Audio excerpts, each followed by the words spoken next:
somebody who understands the man who we're looking for better than anybody that you're going to come across. I've been working with him for 20 years on cases like this. Forensic psychiatrist, Dr. Michael Welner.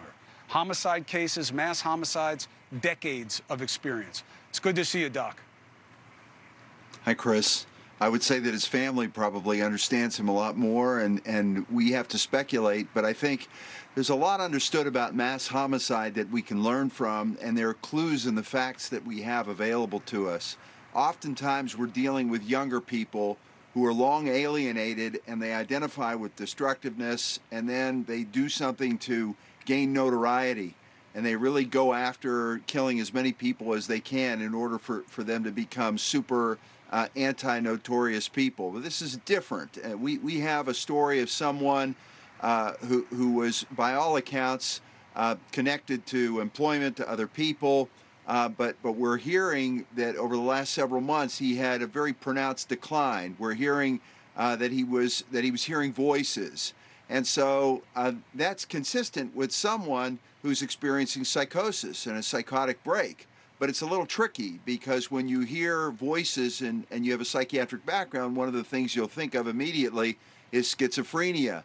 But for someone who's 40 years old to present with schizophrenia is very unusual. It doesn't happen, but that's an atypical presentation. Putting the diagnostics aside, I only wanted to just raise it, the idea, the importance of a psychiatric illness for our discussion.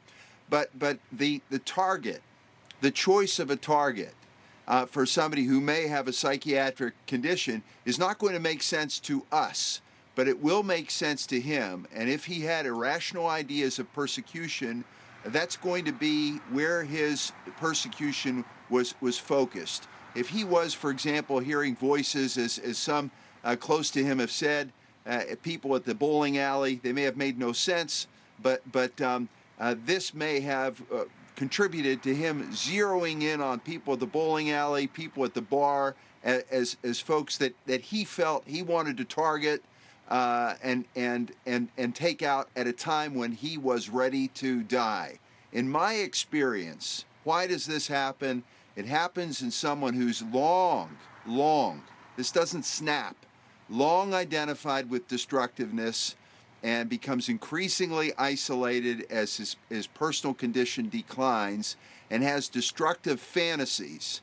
He's the person who, when we talk about mass shooters, he can see himself filling that role.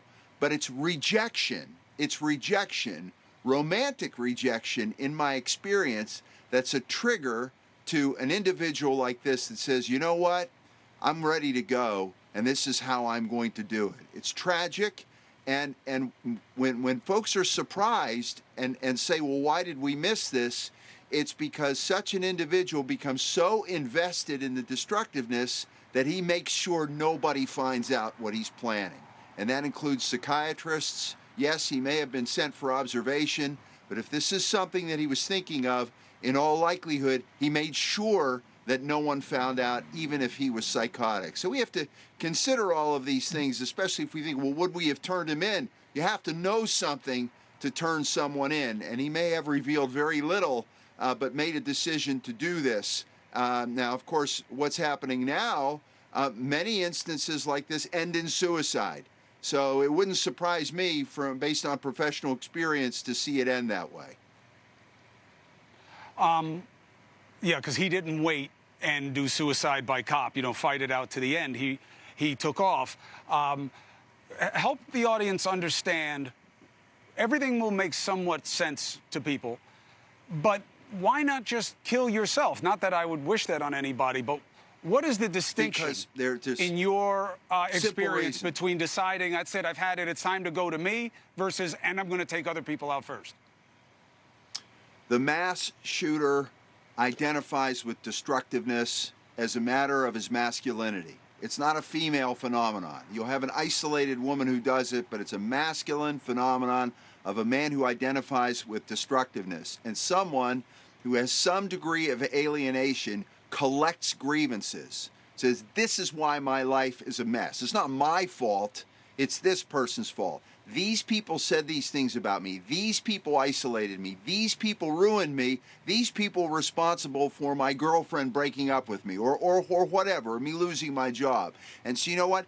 They are responsible. My life is over, but you know what? I'm going to have the last word. That is the flow of the process, even in a person who's quite irrational. Again, the ideas are irrational because what this person may have heard nothing. This person may have just been interpreting the environment in a very deviant way. But at the same time, it's someone who identifies with destructiveness and says, my identity is over, but I'm going to build my last days around taking you with me. That's why it's different from somebody who might just take that anger and focus it within. But all of those ingredients have to be in place, including not only the identifying with destructiveness, but what we have to be very careful about here, just even when we discuss these kinds of cases, are that people who are struggling watch this and they relate to it. I find myself wondering how much he watched the pursuit of Cavalcante, the fugitive, who was in Pennsylvania, that was on the run, that no one could find, and wondering, you know what? Yeah. I know these woods. If they go after me, they're not going to find me. But at the same time, someone, at least as we understand him to be, as we understand him to be, he doesn't have a plan beyond the end of his grievance. And so those who he may have an issue with, those are the people at greatest risk. Otherwise, get out of the way and let law enforcement do what they have to do.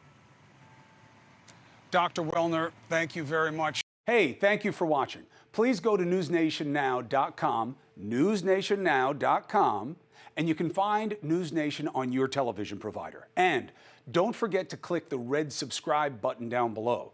Then you will get more of News Nation's fact-driven coverage.